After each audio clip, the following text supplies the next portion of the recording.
제목으로 말씀 나누겠습니다. 누군가 저를 이렇게 소개한다고 한번 생각해 보시죠. 이름은 김지웅이고 목사입니다. 그는 돼지를 좋아합니다.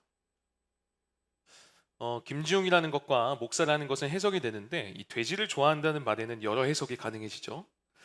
단순히 돼지라는 동물을 좋아하는 것일 수 있고 돼지를 키우는 것을 좋아하는 것일 수 있고 아직 많이 자라지 않은 아기 돼지의 그 귀여움을 좋아하는 것일 수 있고 돼지 고기를 좋아하는 것일 수 있습니다. 과연 제가 돼지를 좋아한다는 것이 무슨 뜻일까요? 이 해석을 좀 더 바르게 하기 위해서는 그 배경을 알면 좋습니다. 이름은 김지용이고 목사입니다. 그는 돼지를 좋아합니다. 라는 소개를 하는 곳이 동물원이었다면 어떨까요? 저는 정말 돼지라는 동물 자체를 좋아하는 것일 겁니다. 그런데 제가 돼지를 좋아합니다. 라는 소개하는 장소가 정육점이었다면 어떻게 해석이 될까요? 심지어 정육점 주인이 소고기와 돼지고기를 썰고 있는 상황이었다면 그 해석은 좀 더 분명해지죠. 전 돼지고기를 좋아하는구나. 물론 저는 단순히 돼지라는 동물 이렇게 좋아하는데 소고기보다도 돼지고기 좋아한다 그런 게 아니라 그냥 예예요, 예.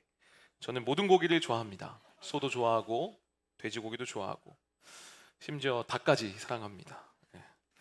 오늘 우리가 읽은 본문은 씨 뿌리는 비유를 들으라는 말씀으로 시작이 됩니다. 비유라는 거죠, 비유. 이 비유를 잘 해석하기 위해서는 앞서 소개했듯이 그 배경을 알 필요가 있습니다. 그 배경에 대한 이해 없이 해석하게 되면 제가 돼지를 좋아하는 건지, 돼지 고기를 좋아하는 건지, 돼지의 귀여움을 좋아하는 건지 도통 알 수 없듯이 이 비유 또한 해석이 어려워지게 되는 거죠.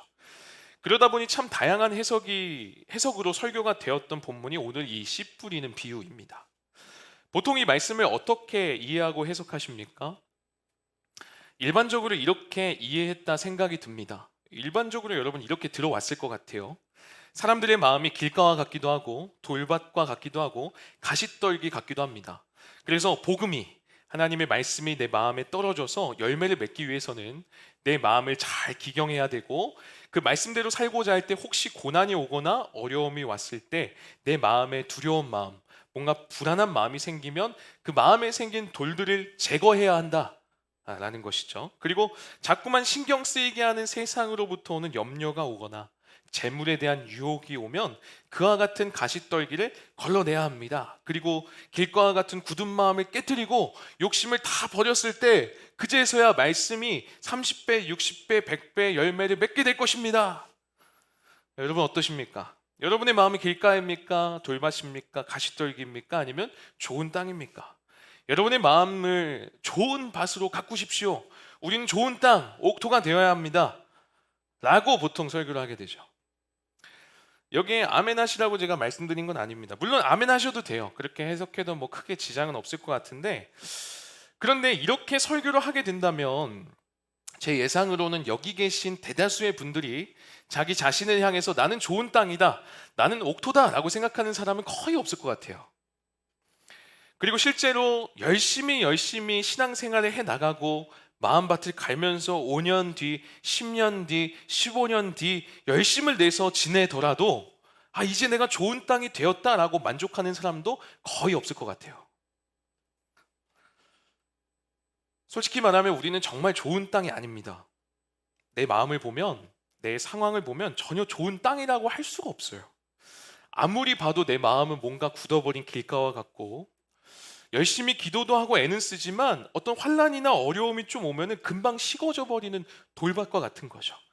그리고 여전히 내 마음 가운데는 세상의 염려와 재물의 유혹들 가득한 가시떨기 밭 같아요. 그래서 여러분의 마음을 좋은 밭이 되도록 잘 기경하십시오 말씀드리면 뭔가 딱딱 맞는 것 같아요. 그리고 그렇게 해야 될 것만 같죠. 하지만 그렇게 해서는 우리가 주님 오실 날 동안 계속 평생 밭만 갈다가 끝나는 거예요. 오늘 이 비유는 우리의 마음이 어떤 마음밭인가 진단해서 여러분 잘 기경하십시오. 그래야 열매를 맺을 수 있습니다. 이렇게 말씀드리기에는 조금 어려운 것 같습니다. 왜냐하면 말씀, 여러분 복음의 능력이 우리를 바꾸는 것이지 우리가 마음을 잘 준비하고 우리의 마음을 뭘 잘 컨트롤하고 잘 다스려야 복음이 역사하는 것이 아니기 때문에 그렇습니다. 우리의 굳어버리고 우리의 교만하고 우리의 탐욕스러운 그 마음들 내가 애써서 갈아엎은 뒤에 복음이 주어지는 게 아니라는 말이에요. 그렇게 굳어지고 그렇게 교만하고 그렇게 탐욕스럽고 정말 바뀌지 않을 것 같은 우리를 바꾸고도 남을 능력이 있는 게 복음이고 말씀이다라는 것이죠. 오히려 조금의 희망도 없고 가망이 없는 우리 삶 가운데 이 도저히 쓸모도 없어서 밭이라고 할 수도 없는 것 같은 우리 삶 가운데 그곳에도 씨가 뿌려질 뿐만 아니라 끝끝내 그곳에도 열매가 맺히게 된다는 것이 오히려 우리를 더 일어나게 하고 오히려 우리에게 더 힘을 내게 하는 그런 메시지다라는 것이죠. 그래서 단순히 나는 길가인가 나는 돌밭인가 이렇게 생각하면 너무나 불안해요. 왜냐하면 길가든 돌밭이든 가시떨기든 성경을 보면 결국 말씀이 자라지 못하거든요. 사랑하는 여러분, 우리가 얼마나 부족하든 얼마나 연약하든 얼마나 잘 흔들리든 믿음이 있든 믿음이 또 좋든 별로든 그것과 상관없이 여러분이 예수 그리스도를 나의 주인이라 고백하고 그 주님을 붙들고 살고 있다면 저는 확신하건대 여러분은 좋은 땅입니다. 여러분, 좋은 땅의 특징은 이걸 들으셔야 아멘이 나올 것 같아요. 여러분, 좋은 땅의 특징은 그 땅에는 돌도 없고 가시도 없다는 뜻이 아니에요. 어려움에 흔들리지 않고 유혹에 넘어지지도 않는다는 것이 아닙니다. 그 땅에는 돌도 있고 가시도 있지만 결국에는 뿌리가 내려져서 끝끝내 열매를 맺는다는 것이 좋은 땅의 특징입니다. 돌도 없고 가시도 없고 아무것도 없는 깨끗한 상태가 아니라는 거예요. 여러분, 우리가 유혹을 받기도 하고 때로는 어려움이 와서 흔들리기도 하고 하나님의 사랑을 의심할 때도 있어요. 그럼에도 불구하고 예수님을 나의 구세주와 주인으로 여전히 붙들고 있다면 그 마음속에 비록 두려움이 있고 가시와 같은 유혹들이 오고 고난과 어려움이 우리를 자꾸 흔든다고 할지라도 우리는 여전히 좋은 땅이라고 할 수 있는 것입니다. 왜냐하면 여러분, 다른 밭은 말씀이 자라나지 못하거든요. 다른 밭은 말씀이신 예수님을 결국에는 거부하고 받아들이지 않거든요. 예수님께서는 그래서 자신을 이미 배신할 것을 알고 욕심에 걸려 넘어질 것을 아심에도 불구하고 그 제자들을 여전히 함께 하시면서 그들을 좋은 땅으로 여기시면서 지금 이 비유를 말씀하고 계시는 겁니다. 여러분, 실제로 이스라엘 땅에는 씨를 뿌리는 그 땅을 생각해 보면 좀 더 이해가 되실 것 같아요. 이스라엘에서 실제로 씨를 뿌릴 때 각각 다른 땅에 뿌린 게 아니에요. 여러분, 상식적으로 생각해 보세요. 농부가 열매를 맺어야 되는데 일부러 길가 가서 씨를 뿌리겠습니까? 일부러 돌밭에 가서 뿌리겠어요? 그게 아닙니다. 여러분, 이스라엘은 4월부터 이제 보리와 밀을 추수합니다. 그리고 10월까지 밭을 그냥 묵혀둔다고 해요. 그래서 사람들이 흔히 그 밭을 묵혀두니까 왔다 갔다 이제 거기 사이로 이제 가로질러 가는데, 그러다 보니 자연스럽게 그 밭 사이사이에 사람들의 발자국 때문에 그냥 길처럼 뭔가 생기는 거예요. 그게 오늘 소개되는 길가라는 것이죠. 그럼 돌밭은 어떨까요? 돌밭. 이스라엘 땅 대부분이 겉에는 흙으로 덮여있지만 속은 돌들이 아주 우글거리는 땅입니다. 지금도 그래요. 그래서 예수님이 이 비유를 말씀하실 때 듣는 이스라엘 사람들은 너무나도 쉽게 공감할 수 있었어요. 가시떨기는 잡초를 의미합니다. 4월부터 10월까지 밭은 놀고 있어도 잡초는 놀지 않아요. 계속 자라는 거죠. 무성하게 자라 있는 거예요. 그러다 보니 잡초 사이에 씨들이 떨어지는 일은 다반사였습니다. 여러분, 지금도 이스라엘 땅에 가면은 길가, 돌, 잡초가 함께 있는 땅을 쉽게 볼 수가 있어요. 가지 않더라도 구글에 이스라엘 땅 치시면 씨 뿌리는 비유 뭐 이렇게 치시면 사진이 쫙 떠요. 그 함께 있는 땅이 뜹니다. 즉 우리들의 마음을 향해서 뭐 내가 길가인가 돌밭인가 가시떨기인가 이거 나눌 필요가 없는 거예요. 우리가 주목할 것은 그 밭의 상태나 내 마음 상태가 아니라는 거예요. 그럼 여러분, 이 비유가 진짜 말하고 싶은 게 뭘까요? 해석을 위해서는 제가 배경이 중요하다 말씀드렸죠. 실제로 이 말씀을 하고 계셨던 예수님의 상황, 그 배경을 알 때 이 의미가 좀 더 선명해집니다. 예수님께서 이 말씀을 하실 때, 이 비유를 선포하실 때는 공생의 후반부에 이 이야기를 하셨어요. 여러분, 예수님의 공생에 아시는 분은 아시겠지만 후반부는 인기의 추락 그 자체였어요. 인기가 전혀 없었어요. 예수님이 처음 딱 등장하고 공생애를 시작했을 때는 사람들이 구름대처럼 몰려들었습니다. 근데 그런 사람들이 다 떨어져 나간 상태가 이 후반부 지금이다라는 것이죠. 그 사람들이 왜 떨어져 나갔냐면 예수님이 자신의 삶을 좀 더 윤택하게 해줄 만한 우리의 민족을 이 로마의 압제로부터 혁명을 일으켜서 정말 민족 지도자, 영웅으로서 뭔가 나라를 뒤바꿀 만한 그런 사람으로 우리가 생각했는데 아무리 봐도 아닌 거예요. 아무리 봐도 이 예상이 빗나간 거예요. 더 이상 얻을 게 없는 것 같은 거죠. 그래서 하나 둘씩 떠나기 시작한 겁니다. 그리고 오히려 예수님에 대한 비난과 손가락질이 더해졌던 게 공생의 후반부였어요. 아마 이런 말들도 있을 겁니다. 아니 하나님의 아들이라면서요. 아니 구원하러 왔다면서요. 당신의 무능력이 치가 떨립니다. 아니 잠깐 먹을 거 주면 뭐합니까? 보리도 조금 주면 뭐예요? 지금 저기 굶어가는 사람들이 한두 명이 아닌데 능력을 좀 보이십시오. 뭐 하는 겁니까? 아니 하나님 나라가 왔다면서요. 나라가 어디 있습니까? 로마 제국 오히려 더 강성해져만 가는데 이거 다 헛소리 아닙니까? 이제 더 이상 우리 현혹하지 마십시오. 어설픈 구호 가지고 순진한 사람들 선동하지 마십시오. 오히려 손가락질 받았던 때가 예수님의 공생의 후반부였어요. 그러한 배경 속에서 예수님이 눈을 들어서 밭을 바라보시면서 오늘 이 씨 뿌리는 비유를 말씀하시는 겁니다. 여러분, 오늘 이 씨 뿌리는 비유가 포함된 마태복음 13장을 보통 천국장이라고 불러요. 발음을 잘못하면 뭔가 냄새가 날 것 같죠. 발음을 잘해야 돼요. 천국장. 마태복음 13장은 천국의 특징을 여러 가지 비유로 이야기해 준 말씀입니다. 그 특징들이 이래요. 여러분 한 번쯤은 다 들어봤을 거예요. 천국은 마치 겨자씨와 같아서 처음에는 작게 시작하지만 나중에는 엄청 커지는 것이죠. 천국은 마치 알곡과 가라지가 함께 자라서 가라지가 많긴 하지만 알곡이 다칠까 봐 마지막까지 가라지를 제거하지 않고 두고 있어서 천국은 주님이 오시는 그날까지 악이 공존하는 그런 곳인 거죠. 천국은 마치 감추어진 보화와 같아서 그 가치를 아는 사람은 전 재산을 주고도 그 밭을 살겠지만 그렇지 않은 사람은 아무렇게나 취급하는 게 천국입니다. 천국은 마치 밀가루 속의 누룩과 같아서 아주 작지만 그 안에서 밀가루를 부풀게 하고 크게 만드는 것이죠. 천국은 마치 농부가 씨를 뿌리는 것과 같아서 돌밭에도 떨어지고 길가에도 떨어지고 가시에도 떨어지고 다 죽었어요. 안 자라는 것 같아요. 아무도 결실 못 맺는 것 같아도 좋은 땅에 떨어지기만 하면 이 씨가 있어서 반드시 30배, 60배, 100배 결실을 맺는 것처럼 하나님 나라는 반드시 임한다. 하나님 나라는 반드시 완성할 것입니다. 라고 얘기하는 거죠. 그러니까 이 천국에 대한 비유, 이 특징들을 살펴보면 일단 잘 안 보여요. 그리고 너무 작아요. 근데 주님이 그걸 통해서 뭘 말씀하시는 거예요? 작지만, 지금 보이지 않지만 낙심하지 말라는 거예요. 아무것도 아닌 것 같지만 반드시 이루어질 거라는 거예요.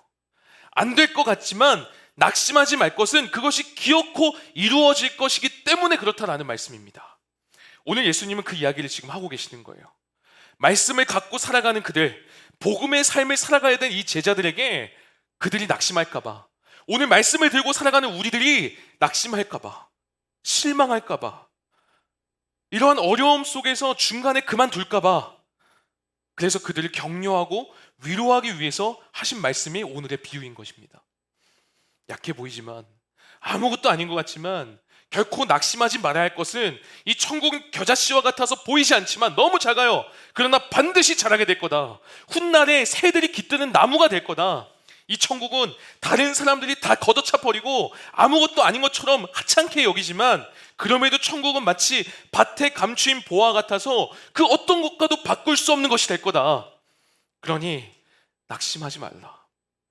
그러니 포기하지 말라. 하나님의 이 말씀, 이거 붙들고 끝까지 믿음의 길 가라. 이걸 오늘 주님께서 진짜 나누시고자 하시는 메시지다라는 것이죠. 그런데 여러분, 세상을 보면 진짜 가망이 없어 보여요. 사람도 변할 것 같지 않고, 나를 봐도 그래요. 나도 변할 것 같지 않고, 세상을 보면 점점 악하다는 생각만 들고 희망이 없어 보여요. 교회를 봐도 그래요. 세상 사람들에게 손가락질과 조롱을 받는 이 한국 교회에 부흥이 있을 수는 있을까?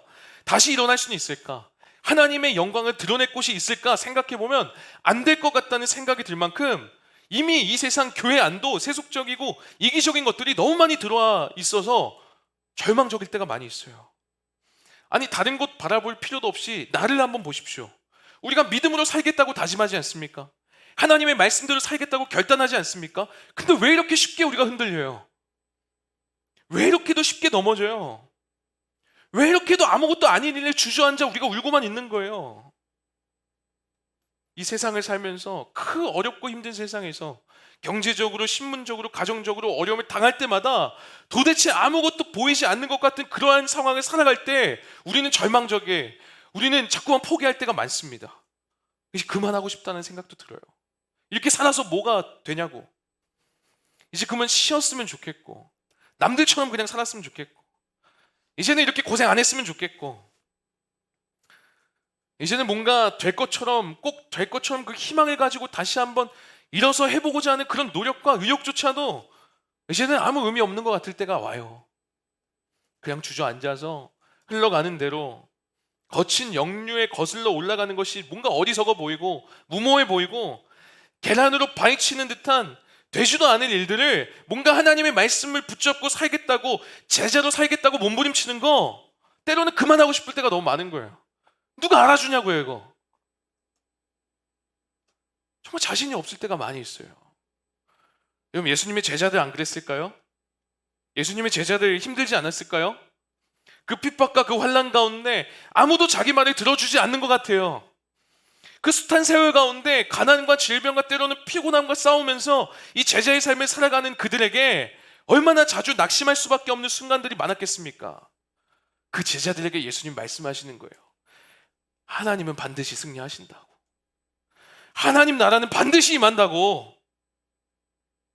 이 노력과 수고가 제자의 삶을 통해서 이루어지는 하나님의 교회는 기어코 하나님께서 회복시킨다고, 주님의 교회는 반드시 승리한다고, 이 진리의 말씀은 견디고 견디면 결국에 뿌리 내려서 열매 맺을 거라고 그 말씀하시는 겁니다. 여러분, 눈에 보이는 대로 세상을 살아가면서 천국을 조롱하고 하나님의 다스림을 인정하지 않는 사람들이 부끄러움을 당하는 그날이 반드시 올 거라고 주님은 지금 이야기하고 계시는 거예요. 그러니 사랑하는 나의 제자들아, 낙심하지 마라. 사람들이 뭐라 한들 포기하지 마라. 여러분, 잭 해리스라는 사람이 있어요. 이분이 2002년도에 돌아온 탕자 그림으로 만든 무려 5,000피스 퍼즐을 맞추기 시작했어요. 5,000피스. 2002년도에 시작했는데 얼마나 걸렸는지 아십니까? 2010년도에 완성을 해요. 무려 8년이 걸린 거죠. 근데 이분이 어르신이었어요. 78세에 시작해서 86세가 되어서 맞췄는데, 그렇게 8년에 걸쳐 퍼즐을 다 맞추고 난 다음에 이 잭 해리스가 너무 실망했다고 상실감을 인터뷰에 표현한 적이 있습니다. 왜 그랬냐면 다 5,000피스 다 맞추고 나니까 조각 하나가 없더래요. 4,999. 짐작하기를 기르던 개가 먹은 것 같다고. 너무 허망한 거죠. 8년의 그 수고가 너무 헛수고 같다고. 그 기사를 보면서 내가 만약 기자라면 이런 질문을 해보고 싶었어요. 만약 이 퍼즐 조각 가운데 몇 개의 조각이 없다는 것을 알았다면 알고도 시작하셨겠습니까? 여러분은 어떠세요? 퍼즐 조각이 없어요. 그래도 시작하시겠어요? 별로 의미 없지 않겠어요? 이렇게 하찮은 것을 시작하면서도 결과가 보장되지 않으면 하고 싶지가 않은데, 여러분, 인생을 걸고 살아가는 이 일에 결과가 보장되지 않는다면 여러분 어떻게 하시겠습니까? 반대로 이 결과가 보장이 되어서 우리의 그 수고가 헛되지 않음을 우리가 안다면, 그럼 어떻게 우리가 중간에 이것을 멈출 수가 있겠습니까? 요즘 청년들이 주식을 다 한다고 하는데, 여러분, 주식 제가 말하는 이 테마주가 확실하게 30배, 60배, 100배로 성장하게 된다면 확실해요. 이거 정보가 확실해요. 중간에 주가가 좀 떨어진다고, 하락한다고 이러면 파시겠습니까? 확실한데 포기하시겠어요? 사랑하는 여러분, 하나님 나라는 반드시 임해요. 반드시 임합니다. 선교사님들의 수고와 땀이 헛된 것처럼 보여도 거기에 뿌린 씨앗을 통해서 영혼 구원의 역사가 나타나고, 우리가 중보하고 기도하는 그 모든 무의미한 반복인 것처럼 보일지라도 그렇게 갈망하며 기도하는 일을 통해서 하나님께서는 상상하지도 못하는 일들을 이루실 것이고, 지금도 말할 수 없는 그 조롱과 비판을 받는 교회들도 주님의 통치를 인정하는 그들로 인해서 반드시 꽃 피우는 날이 오게 된다는 것입니다. 여러분, 예수님께서 이 땅에 오심으로 도래한 이 하나님 나라가 주님의 제자들이 보기에는 하찮아 보이고 아무도 복음을 받을 것 같지 않았고, 그 거대한 로마 제국의 핍박 앞에 짓밟혀 무너질 줄 알았는데 어떻게 됐죠? 이 하나님의 계획과 뜻은 좌절되지 않았습니다. 그 나라는 무너지지 않았습니다. 오히려 그 나라는 새들이 둥지를 털어서 많은 새들이 쉴 만큼 자라났죠. 여러분, 하나님의 이 승리가 확정되어 있다면, 그 결과가 확실하다면, 가장 안타까운 것은 뭐냐면 그 중간에 고난에 당하는 것도 아니에요. 그 중간에 넘어지는 것도 아닙니다. 하나님의 승리가 확정되었고 그 결과가 확실하다면 가장 안타까운 것은 뭐냐면 낙심하는 것이고 그 중간에 그 싸움을 포기하는 거예요. 여러분, 기억하십시오. 이 씨 뿌리는 비유는 복음의 증인으로 제자의 삶을 살고자 하는 자들에게 낙심하지 말라고, 끝까지 이 제자의 삶을 살라고, 이 말씀 붙잡고 살라고 주님이 위로하시며 이야기하시는 메시지입니다. 저는 이 말씀으로 여러분 또한 위로받았으면 좋겠고, 여러분 또한 포기하지 않고 새로운 힘을 얻었으면 좋겠다 싶어요. 여러분, 저희가 계속 건너야 될 강이 있어요. 또 넘어야 될 산들이 있습니다. 아니, 이미 그러한 어려운 삶을 지내오셨을 거예요. 이걸 또 어떻게 견딜까 싶은 그 두려움과 불안함, 분노와 섭섭함, 때로는 좌절과 실망을 경험하면서 힘들게 또 힘들게 보내야 될 텐데, 이제는 될 것 같다는 희망을 보며 달려가지 못하고 오히려 더 어둡고 컴컴해 보이는 거죠. 오히려 더 불안한 모습이 우리의 시작일 수도 있어요. 저도 절망을 보기도 해요. 아무리 노력해도 안 될 것 같고, 이렇게 해봐야 다 쓸데없는 일뿐이고 에너지만 소비하는 것이지 누가 변할까라는 생각도 가끔은 들 때가 있어요. 제가 제일 많이 그 생각을 했던 때가 아마 한 5년 전이었던 것 같은데, 제가 청소년 교회를 맡았을 때 그때 청소년이 2명이었어요. 2명. 어떤 때는 1명 데리고 예배를 드렸어요. 어떤 때는 아무도 없어요. 시작했는데. 그때 만약에 교사 중에 1명이 그만합시다 했으면 저도 그만했을 것 같아요. 다행히 감사하게도 하나님의 나라를 규모로 보지 않았던 우리 교사들 덕분에 지금까지 이렇게 왔던 것 같아요. 여러분, 그런 생각 하시지 않습니까? 나를 보면서도 내가 진짜 변할 수 있을까? 내 믿음이 더 성장할 수 있을까? 나의 욕심과 나의 나태함과 나의 이기적인 생각들, 이 모든 것을 다 내려놓고 내가 정말 하나님 나라와 하나님의 의를 위해서, 영광을 위해서 정말 참된 제자로 살아가는 것이 가능이나 하는 걸까? 나도 돌보기 힘든데. 이런 절망들을 보고 그 끝이 아무것도 보이지 않을 때면 너무나 힘들 때가 많다라는 거죠.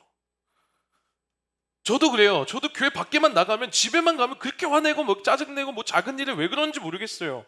전혀 하나님 사람답지 않은 언행을 할 때 그런 마음을 볼 때면 내가 목사인가 그런 생각도 들고, 이래갖고 무슨 설교를 하고, 이래갖고 무슨 사역을 하고, 이래갖고 무슨 하나님 나라 확장하는가, 막 그런 생각이 들 때가 있어요.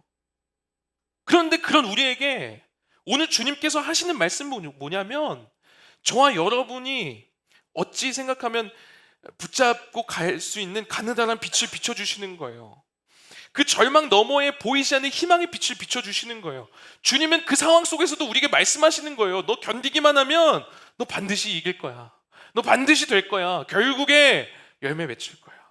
그러니 낙심하지 말고 오늘도 내일도 포기하기보다 하나님이 기뻐하시는 삶, 하나님이 기뻐하시는 일, 그것을 놓치지 말라고, 가느다란 빛이라도 그것을 붙들고 견디라고 오늘 이야기해 주시는 것입니다. 산도 넘어야 되고 바다도 건너야 하지만 주님께서는 이 산과 바다를 건너고 넘어야 하는 저희를 향해서 말씀하시기를 우리의 수고가 헛되지 않대요. 우리의 그 눈물과 기도가 헛되지 않대요. 기어코 열매를 맺으리라 말씀하시는 겁니다. 말씀을 맺겠습니다. 그럴 때가 있어요. 다 알겠는데 진짜 아무것도 안 보일 때가 있어요. 어떻게 해야 되는지 모르겠어요. 다 알겠는데 자꾸 흔들려요. 다 알겠는데 너무 두렵고 막막한 거예요. 열정은 예전 같지 않고, 기도해도 되는 것 같지가 않고, 버텨내야 하니까 버티는데 무엇보다 그 뜨거웠던 그 주님의 사랑을 느껴지지 않을 때, 하나님의 나라가 확장되긴 하는 걸까? 악인들이 더 득세하는 것 같고 하나님 계시긴 하는 걸까? 여러분, 어느 2층 집에 불이 났대요. 가족이 서둘러서 집을 빠져나오다가 엄마 손을 잡고 있던 막내가 너무 무서워서 엄마 손을 딱 뿌리치고 2층 자기 방으로 막 뛰어 올라간 거예요. 잠시 후 이 아기가 연기가 가득한 창문 밖으로 얼굴을 내밀더니 미친 듯이 울어요. 그리고 그 뿌연 연기 속에서 아무것도 보이지가 않는 거예요. 아이가 그저 아버지를 향해서 울어요. 기다리던 아이의 울음소리를 이 아빠가 듣습니다. 그 말씀하는 거예요. 얘야, 뛰어내려. 아빠가 너를 붙잡을 거야. 뛰어내려. 아빠가 너를 안아줄 거야. 뛰어내려. 아이가 이렇게 대답합니다. 아빠 근데 아빠가 안 보여요. 아빠가 안 보여요.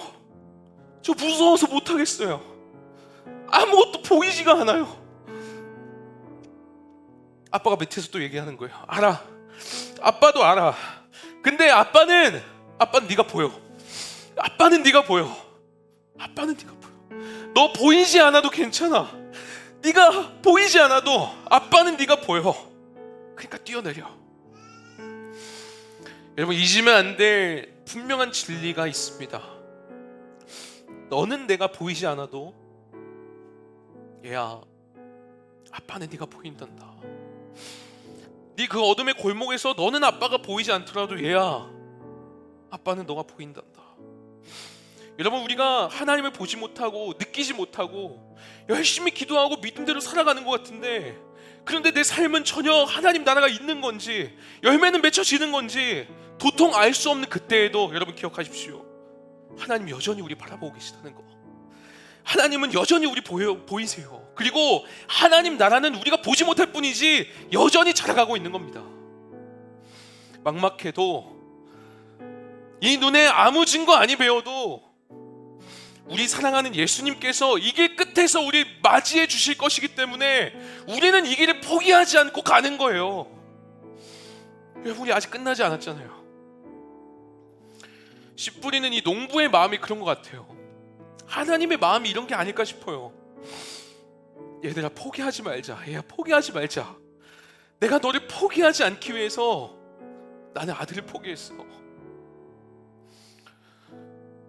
우리를 힘들게 하고 우리를 무너뜨렸던 그 상처와 눈물의 파도는 예수님이 우리를 향해 밟고 걸어오시는 길이 될 겁니다.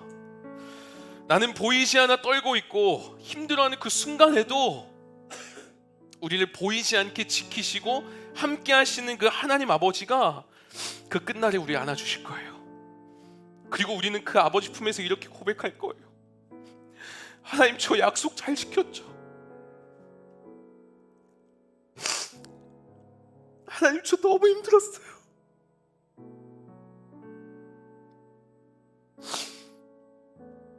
그때 하나님이 우리 안아주시면 이렇게 얘기하실 거예요. 너무 수고했다고. 너무 보고 싶었다고. 우리 그날을 기대하며 소망 가운데 함께 찬양하겠습니다.